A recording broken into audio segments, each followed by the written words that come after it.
Hola, mis estimadas hermanas, mis estimadas mujeres transformadas en Cristo.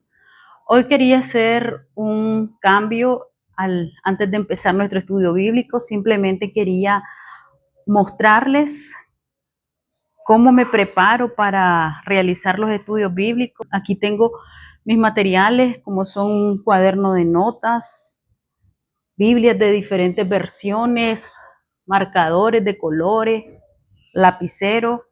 Este es el cuaderno donde voy anotando las ideas cuando estoy estudiando la palabra de Dios. Si se fijan, hago uso de muchos colores. Eso me permite que sea más llamativo, que sea más agradable el estudio de la palabra y que podemos ir tomando ahí nuestras notas para que en cualquier momento podamos volver a ellas y podamos recordar las notas que tomamos o las enseñanzas que aprendimos de un pasaje específico que hayamos estudiado. Si se fijan, hago uso de varias versiones de Biblia.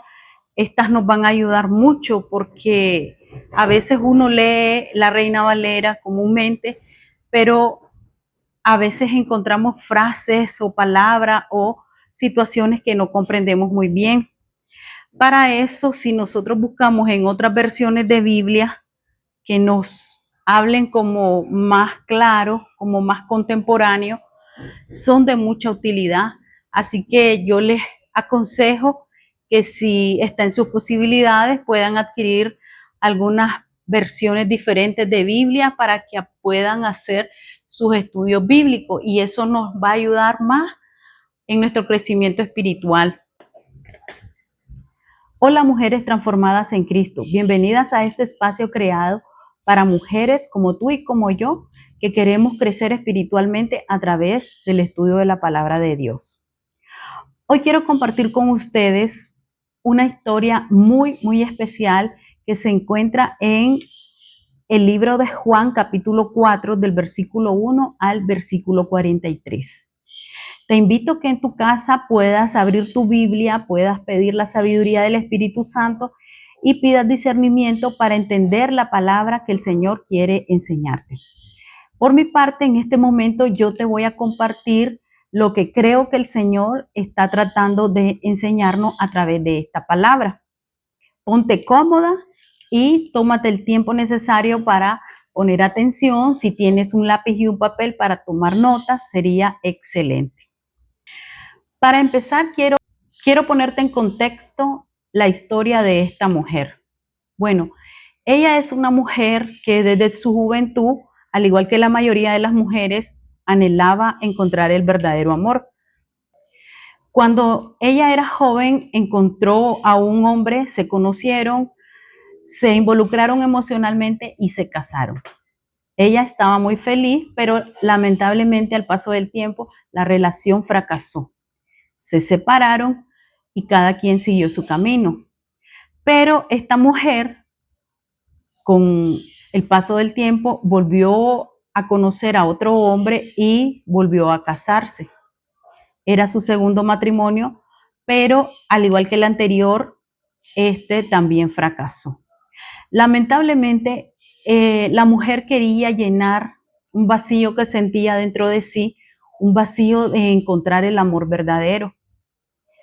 Y ella no desistió, a pesar de las dificultades que había enfrentado con sus relaciones fallidas anteriores, ella no desistió y ella volvió a involucrarse nuevamente en otra relación y se casó una tercera vez. Al igual que el anterior, volvió a fracasar y así continuó la mujer una cuarta y una quinta vez. Lamentablemente, los 5 matrimonios que la mujer tuvo fracasaron y la mujer ya con años encima, ya no era una jovencita, pero ella cargaba con la culpa. Ahora ella era una mujer rechazada por los vecinos. Ella era una mujer a la cual no invitaban a sus reuniones familiares. Era una mujer que era despreciada, que era señalada en la calle por su pasado. Los padres advertían a sus hijas a no ser como ella. O sea, esta era una mujer que era señalada para no ser como ella. En ese tiempo, las mujeres iban a sacar agua del pozo a tempranas horas de la mañana o al atardecer cuando ya el sol había bajado. En cambio, esta mujer hacía algo diferente. Ella iba a sacar agua del pozo al mediodía. ¿Por qué iba al mediodía y no como las otras mujeres? Porque ella no quería encontrarse con estas mujeres que la señalaban, la juzgaban, hablaban mal de ella a sus espaldas. Entonces ella prefería estar alejada, ella prefería estar sola. Entonces ella aprovechaba el mediodía, que es cuando ninguna de las mujeres iba por el sol tan potente que había. Entonces ella aprovechaba esa hora para ir a sacar agua del pozo. Pero ¿qué sucedió? Un día, como de costumbre, en el cual ella iba a sacar agua del pozo, ella iba a tener un cambio total en su vida. Ella no sabía que ese día era un día especial para ella. ¿Por qué? Porque ella tenía una cita no programada de su parte, pero sí tenía una cita que el Señor, nuestro Dios, había programado para tener con ella. Ahora que ya tenemos el contexto de la historia de esta mujer, vamos a hablar sobre lo que sucedió ese día especial en la vida de esta mujer. Empezamos diciendo de que Jesús, originalmente él se encontraba en Judea, pero se enteró de que los fariseos estaban hablando de él porque él estaba haciendo y bautizando más discípulos que Juan el Bautista.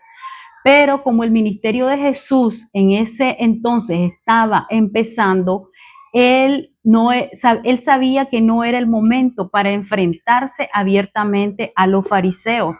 Entonces lo que él hizo es que iba a salir de Judea y volvería a Galilea. Pero para pasar de Judea a Galilea tenía que pasar por Samaria.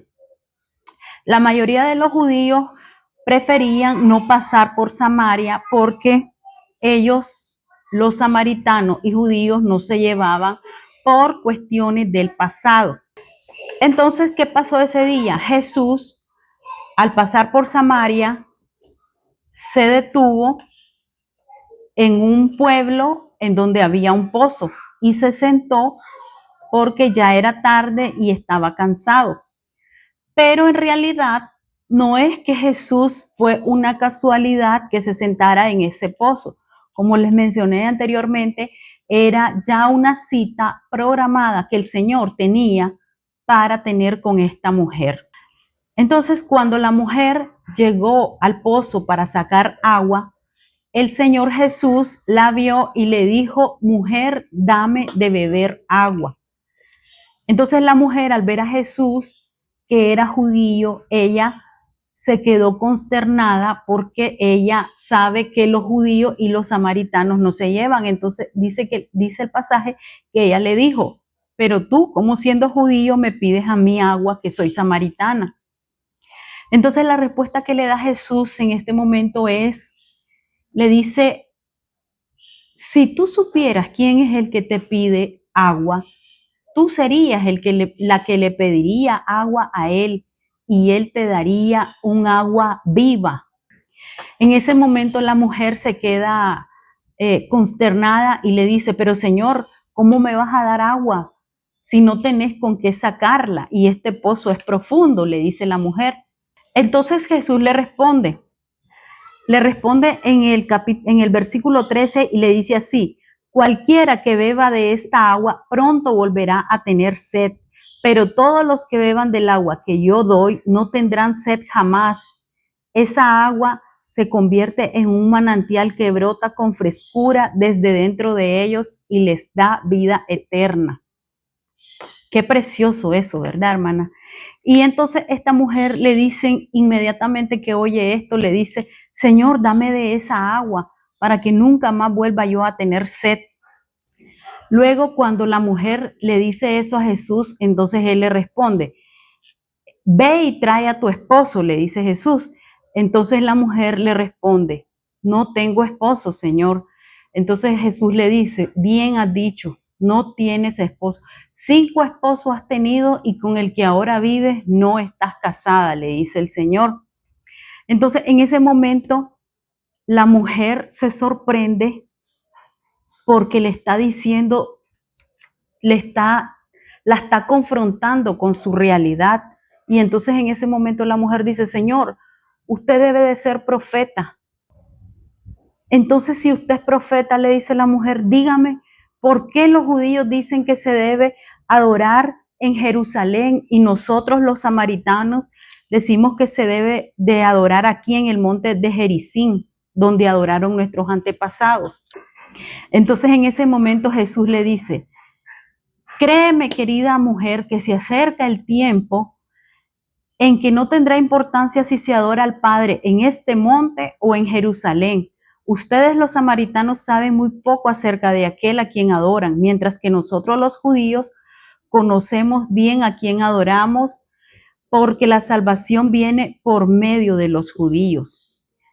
Pero se acerca el tiempo, de hecho, ha llegado ya, le dice el Señor, cuando los verdaderos adoradores adorarán al Padre en espíritu y en verdad.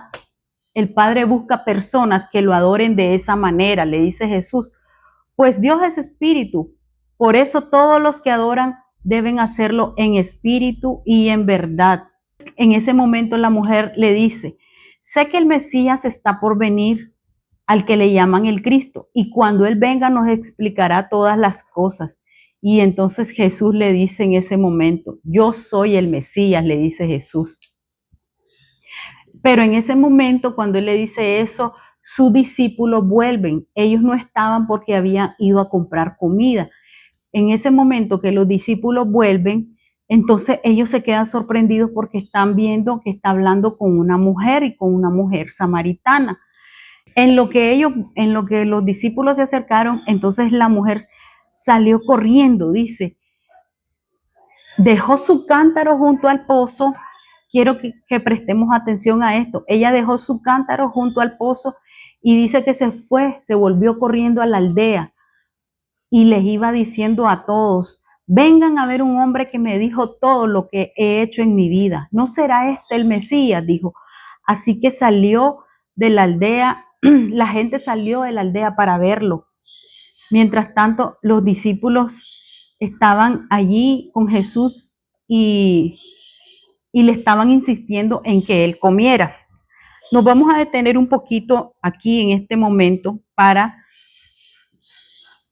que veamos varias piedras preciosas que nos está dejando esta palabra. Quiero compartirlas con ustedes, que son mis anotaciones, como les enseñé al principio del video, las anotaciones que yo saqué de este pasaje. Entonces, lo primero que tenemos que ver es que en el versículo 7 y 9, Jesús habló con esta mujer. Jesús tomó la iniciativa para hablar con esta mujer.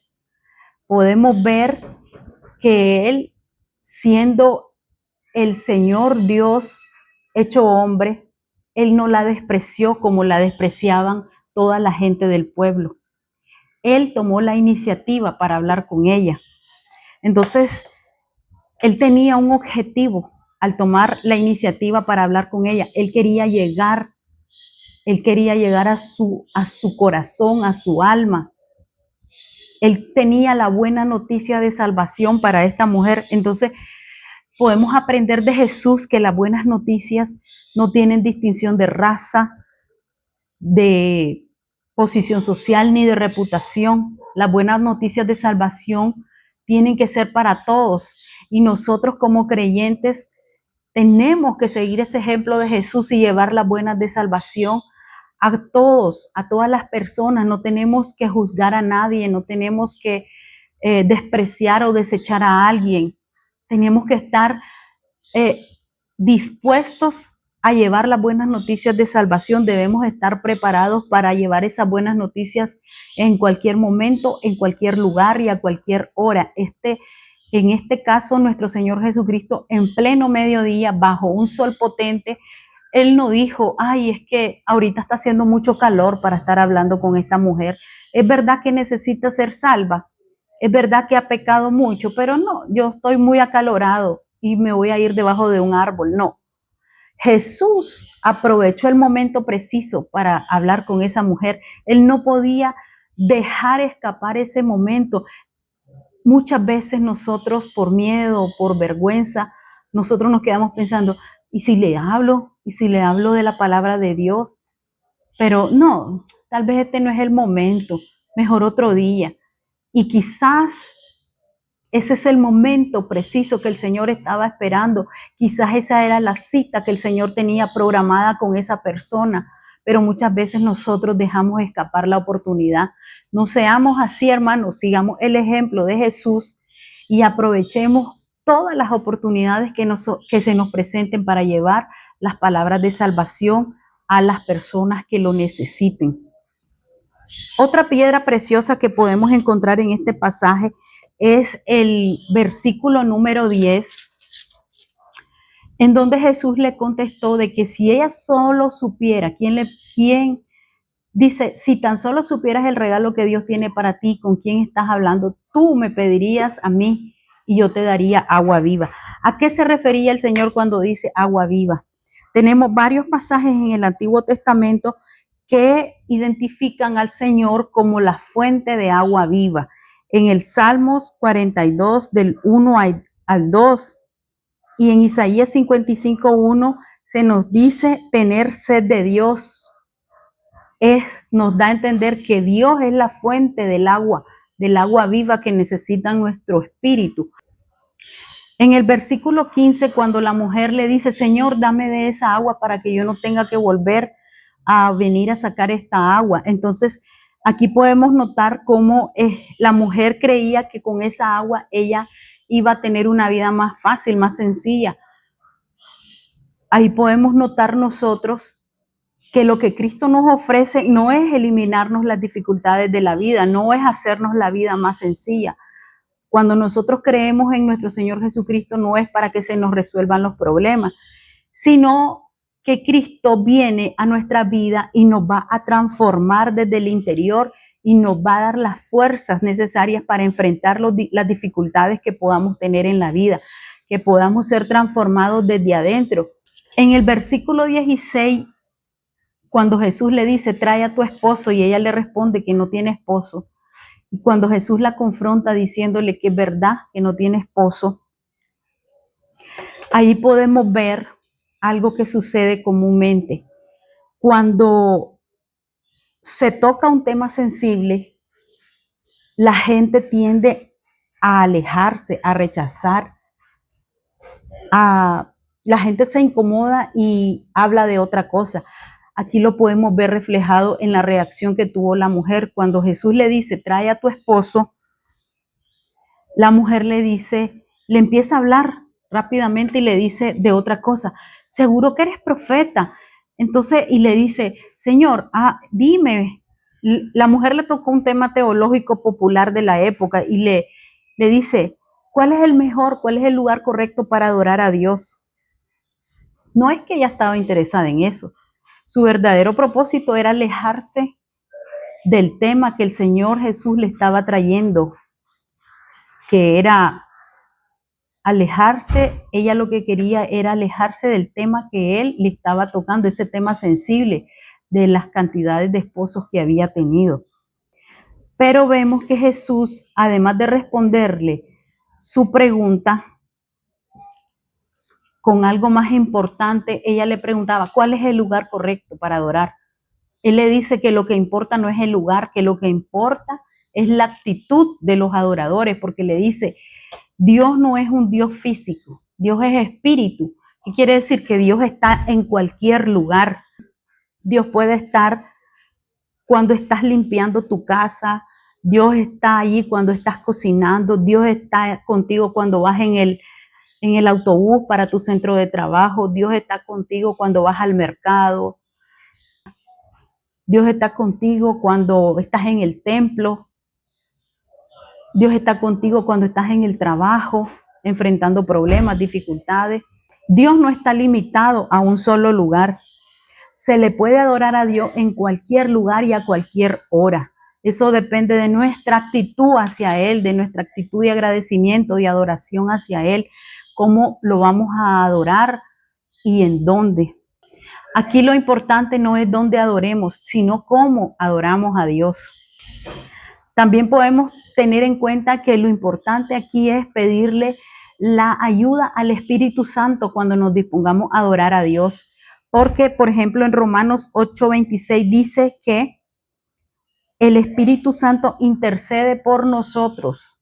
Cuando estemos adorando al Señor, pidámosle al Espíritu Santo que Él nos ayude y que interceda por nosotros, porque muchas veces nosotros no sabemos cómo orarle al Señor, pero Él sí, el Espíritu Santo, que conoce el Espíritu de Dios, sabe cómo interceder por nosotros. Además, en Juan 14:26 dice que el Espíritu Santo también nos enseña las palabras de Cristo. Él nos va a recordar, el Espíritu Santo de Dios nos va a recordar todas las enseñanzas que nosotros aprendamos aquí en las Sagradas Escrituras, cuando estamos leyendo. Si nosotros le pedimos al Espíritu Santo en el momento preciso que necesitamos las palabras, Él nos las va a recordar. Por lo tanto, mis hermanos, la actitud de un verdadero adorador es adorar en espíritu y en verdad, siempre pidiéndole al Espíritu Santo que sea nuestra guía a la hora de adorar al Señor. Algo que también me llamó la atención de esta historia bíblica es de que cuando los discípulos volvieron y vieron que Jesús estaba hablando con la mujer, en ese momento la mujer dejó su cántaro y se fue corriendo a la aldea. ¿Qué podemos notar ahí? Ella había llegado a buscar agua a ese pozo, pero al haber tenido ese encuentro con el Señor, ella fue llena de lo que ella tanto había buscado. Ese constante buscar de esta mujer en esas relaciones fallidas era porque le hacía falta llenar ese vacío en su interior que solo podía ser lleno con el Señor Jesucristo. Y al haber sido ella llena de eso que tanto anhelaba, ella prácticamente dejó allí el cántaro. Lo que ella había llegado a buscar lo dejó para salir corriendo y para ir a dar testimonio. Lo que esa mujer fue a hacer al pueblo fue ir a dar testimonio de lo que ella acababa de recibir y dar testimonio de que había conocido al verdadero Mesías, al verdadero Hijo de Dios. En los versículos siguientes, del versículo 34 al 39, podemos ver cómo los discípulos en ese momento le estaban insistiendo al Señor que comiera la comida que ellos habían llevado, pero el Señor les dice que Él tiene otra clase de alimento. Les dijo, otra clase de alimento que ustedes no conocen. Entonces los discípulos dicen que estaban así pensando, ¿será que alguien les trajo de comer? Pero Jesús no estaba hablando de un alimento físico. Y entonces Él les dice en el versículo 34, mi alimento consiste en hacer la voluntad de mi Padre y en terminar su obra. Miren qué preciosa enseñanza la que nos está dejando aquí el Señor Jesucristo. Dice, mi alimento consiste en hacer la voluntad de mi Padre y en terminar su obra. ¿Cuál es la voluntad del Padre? ¿Cuál era la voluntad de Dios ese día para con esa mujer? Dios ya tenía una cita programada con esa mujer. Él ya tenía en el libro de la vida, tenía apuntado que ese día iba a encontrarse con esta mujer. Qué preciosa verdad esta, mis hermanos, que nos enseña. Qué preciosa verdad el recordar cuando Jesús programó en ese libro el encuentro que tendría con nosotros. Cada una de nosotras nos podemos acordar del momento específico cuando Jesús se reunió, cuando Jesús nos encontró, cuando nosotras estábamos perdidas en la vida, buscando algo que nos hacía falta. Y Jesús, nuestro Dios, tenía preparado para nosotras ese regalo de salvación eterna. También Jesús les dice a los discípulos, despierten y miren a su alrededor, los campos ya están listos para la cosecha. Esto es una enseñanza para nosotros, hermanos, porque nosotros también tenemos que tener los ojos espirituales abiertos para ver que hay gente en el mundo que está necesitando las buenas nuevas de salvación y que nosotros tenemos que ser esos obreros que van a trabajar en la viña del Señor, estos obreros que al igual que Jesús no podemos perder la oportunidad para predicar las buenas de salvación y que las almas se conviertan a Cristo. El versículo 39 es un versículo precioso porque dice que muchos samaritanos de esa aldea creyeron en Jesús porque la mujer había dicho, Él me dijo todo lo que hice en mi vida. Entonces, ¿qué podemos ver ahí, hermano? Una mujer que había sido despreciada, desechada, juzgada, criticada y que cargaba dentro de sí un peso enorme de culpa, de frustración, de tristeza. Esa mujer sirvió en la obra de Jesús, sirvió en la obra de Dios para que muchas personas creyeran en Jesús a través de su testimonio. Ese es un ejemplo que nos deja a nosotros esta palabra, que nosotros no nos tenemos que desechar, nosotros no tenemos que autodescalificarnos porque hayamos cometido errores en nuestro pasado. Dios nos puede usar si nos ponemos a su disposición, si nos presentamos delante de Él y le decimos, aquí estoy, Señor. Le pedimos perdón por nuestros pecados, por lo que hayamos hecho, por lo malo que hayamos cometido delante de Él. Y le decimos, úsame, Señor. Si yo te puedo servir, úsame. Este es un ejemplo, hermano, que tenemos de esta mujer samaritana, una mujer que predicó el evangelio de salvación, predicó a Jesús, predicó al Hijo de Dios y que por su prédica, por su testimonio, muchos creyeron. Quedémonos con ese ejemplo, amadas hermanas, que nosotras también podemos ser de gran bendición para muchas personas si nos ponemos en las manos de nuestro Señor Jesucristo y nos ponemos a su disposición para hacer la obra que Él nos ha mandado. Mi amada amiga transformada en Cristo, espero que este estudio bíblico te haya sido de mucha bendición y si fue así, te invito a que lo compartas con alguna otra persona que tú consideres que le puede ser de mucha bendición.